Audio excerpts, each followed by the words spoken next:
Maestro, usted sabe que usted lo ha vivido en las aulas durante años y lo vive todavía, esa disquisición entre que si lenguaje y pensamiento, que cuál fue primero, que si el huevo o la gallina, de que si hablamos porque pensamos o si pensamos porque hablamos. Yo creo que esta es una oportunidad para que usted esclarezca un poco esa disyuntiva. Yo recuerdo que en un aula, en Apertura a la Estética, Pedro Mil era un filósofo del lenguaje. Y yo no sé qué fue Pedro Mil más, si poeta o filósofo, porque era un encanto y dominaba la filosofía. Sí, él se planteó eso. En esa aula estábamos Tati Pou, Teófilo Terrero, etc. ¿Cuál sería primero, del lenguaje o el pensamiento? Y después planteó del lenguaje y el arte. Para el arte teníamos respuesta, investigamos, pero para el lenguaje y el pensamiento están tan ligados que a veces se hace en una línea tan poco discernible que muchos mejor dicen, bueno, vamos a obviar eso. Como también muchos deciden obviar la diferencia entre lengua, pensamiento, lenguaje, etc.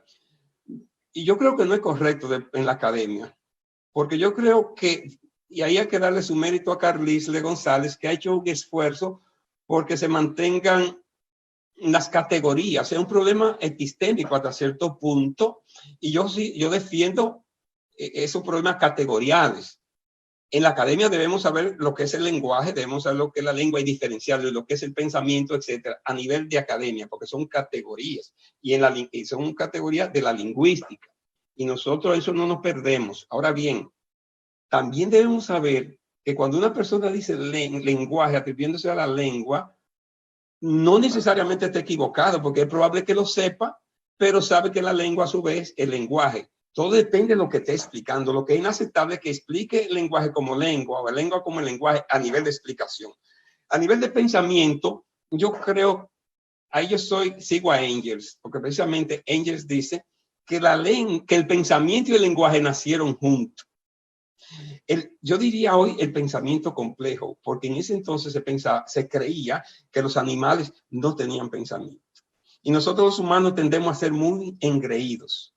Nosotros creemos que el mundo lo hicieron para nosotros, que todo está dispuesto para nosotros, que nosotros somos el centro del universo, que los otros animales solo tienen razón de existir en función de que nos puedan servir. Y a veces se preguntan, ¿para qué sirve esto? Si no nos sirve para nada.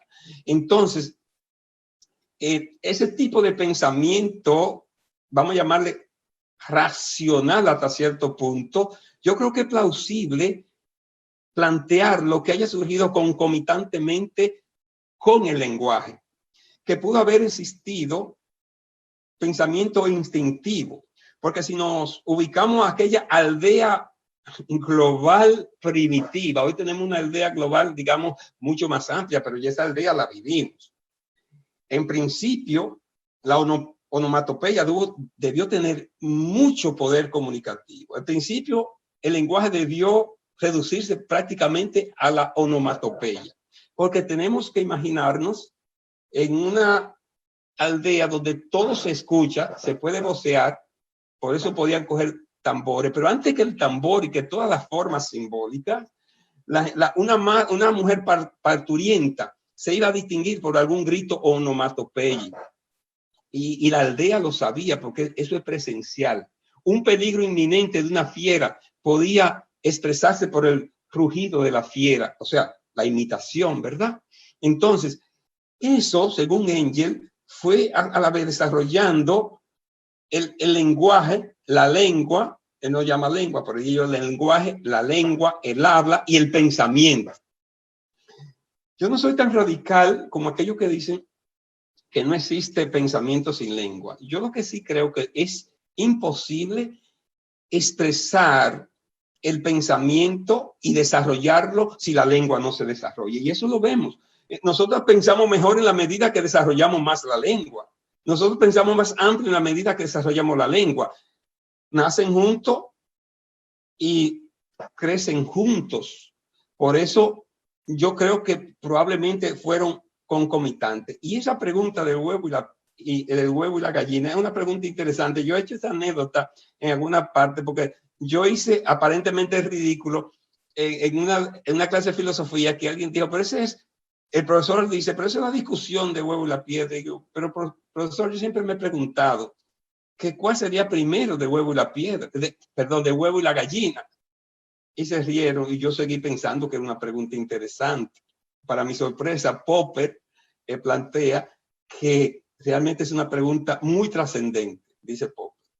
Dice que el problema está en que nosotros pensamos en términos modernos y nos estamos imaginando que la gallina siempre fue como es ahora y que el huevo siempre fue como es ahora, pero que alguna vez debió existir una forma primitiva del huevo que fue evolucionando en célula y que dio origen a la gallina. Por tanto, para lo que se hace la pregunta, el huevo debió ser primero, desde el punto de vista evolutivo, que la gallina.